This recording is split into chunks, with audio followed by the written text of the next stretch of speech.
Hello' friends, আজি পুনৰ এবাৰ এটি সৰু টেঙা মিঠা ৰেচিপি লৈ মই প্ৰিয়াজ কিচেনলৈ আপোনালোক সকলোকে স্বাগতম জনাইছোঁ।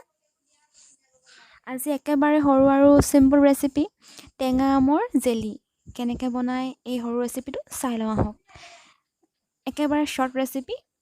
ইয়াৰ কাৰণে মই লৈছোঁ 3টা সৰু কেঁচা আম। প্ৰথমতে এইখিনি মই বইল কৰি লৈছোঁ এটা কেৰাহীত। এইখিনি বইল হৈ যোৱাৰ লগে লগে মই এটা বাতিত এইখিনি কাঢ়ি ল'ম আৰু লগতে ইয়াৰ পানীখিনি মই এক্সট্ৰাকৈ থৈ দিম, পেলাই নিদিওঁ। প্ৰথমতে মই এটা কেৰাহীত অলপমান ৰিফাইন তেল দি লৈছোঁ। এইখিনি গৰম হোৱাৰ লগে লগে তাত মই 3টা শুকান জলকীয়া ভাঙি এড কৰি দিছোঁ আৰু লগতে মই ইয়াত এড কৰিম পাঁচফোৰণ, অলপমান পাঁচফোৰণ এড কৰিম মই ইয়াত। আৰু ইয়াত এড কৰিম মই 3 খিলামান তেজপাত, শুকান তেজপাত। আৰু এইখিনি ৰঙচুৱা নোহোৱালৈকে মই এইখিনি ভাজিম। আৰু যেতিয়া এইখিনি ৰঙচুৱা হৈ যাব তাত মই তেতিয়া কেঁচা আমখিনি, সিজাই থোৱা কেঁচা আমখিনি দি দিম। একেবাৰে চিম্পুল আৰু সহজ ৰেচিপি এইটো, ঘৰত ট্ৰাই কৰি চাব। আৰু এইটো মেক্সিমাম আপোনাৰ 2 মাহ বেয়া হৈ নাযায়। এটা সৰু কাছৰ পৰিমাণ ভৰাই ল'ব এইখিনি। এতিয়া চাওক অলৰেডি ৰঙচুৱাখিনি হৈ গ'ল। এতিয়া মই ইয়াত কেঁচা সিজাই থোৱা আমখিনি এড কৰি দিছোঁ আৰু এইখিনি ভালকৈ ভাজি ল'ম।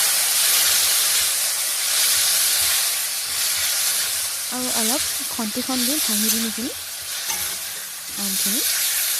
আৰু ইয়াত মই এতিয়া অলপ পৰিমাণে নিমখ এড কৰিম। আন্দাজ অনুযায়ী নিমখ দিব ইয়াত। আপোনালোকে যিমানখিনি আম লয় সেই আম অনুপাতে নিমখ দিব।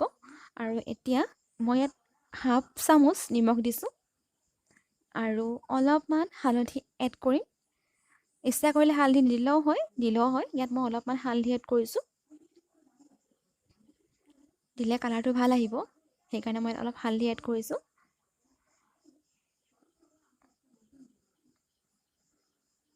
তাৰপিছত ইয়াত মই গুড় এড কৰিম।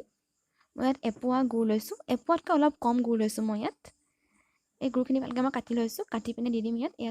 গুড় লৈছোঁ ইয়াত। এই গুড়খিনি কাটি মই দি দিছোঁ ইয়াত অলৰেডি। ইয়াৰ লগতে মই ইয়াত অকণমান কেঁচা আমৰ ৰসখিনি এড কৰি দিম ইয়াত।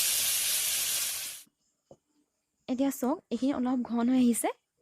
এয়া চাওক ঘন হৈ আহিছে, ডাঠ হৈ আহিছে এতিয়া এইখিনি মই অলৰেডি গুড়খিনিও গলি গ'ল আৰু এতিয়া এইখিনি নমাব পৰা হৈ গ'ল ধৰক। এতিয়া মই লাহেকৈ এইখিনি নমাই ল'ম। অলৰেডি মানে মোৰ জেলি ৰেডি। খুব বেছি আপোনালোকৰ মিনিমাম 15 মিনিটত জেলি ৰেডি হৈ যাব। খুব কম সময় লাগে আৰু খাবলৈ যথেষ্ট ভাল। গৰম গৰম ৰুটিৰ লগত খাই ভাল পাব আপোনালোকে, ভাতৰ লগত অলপ লৈ খাই ভাল পাব। এয়া চাওক আজি টেঙা আমৰ জেলি ৰেডি। টেঙা কেঁচা আমৰ জেলি ৰেডি। কওঁতে ভুল লাগি যায়। যদি মোৰ ভিডিঅ'টো চাই ভাল পালে প্লিজ মোৰ চেনেলটো ছাবস্ক্ৰাইব কৰি দিব, লাইক কমেণ্ট এটা মাৰি দিব। Bye bye.